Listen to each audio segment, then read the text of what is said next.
तुम्ही पाहत आहात MCN न्यूज मराठी।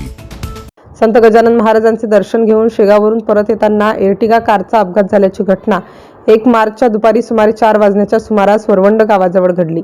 या अपघातात एक जण जखमी झाला असून रस्त्यावर अचानक रोही आल्याने नियंत्रण सुटल्याने हा अपघात झाल्याची माहिती प्राप्त झाली आहे। MH16 DW 8810 क्रमांकाची एर्टिगा कारने अहिल्यानगर येथून 8 जणांचं कुटुंब संत गजानन महाराजांच्या दर्शनासाठी शेगाव येथे आलं होतं। दर्शन घेऊन परत जात असताना वरवंड गावाजवळ अचानक एक रोही एर्टिगा कारवर आल्याने चालकाचा ताबा सुटला आणि हा अपघात झाला। त्यामध्ये रोही देखील जखमी झाला आहे। या अपघातात कारमधील प्रवासी शेखर देशपांडे हे जखमी झाले।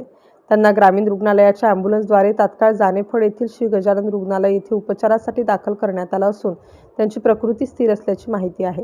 दरम्यान देऊळगाव साखरशा येथून मेहकरकडे जात असताना मेहकरचे माजी आमदार संजय रायमुलकर यांच्या वाहनात समोर हा अपघात घडल्याचे दिसून आले।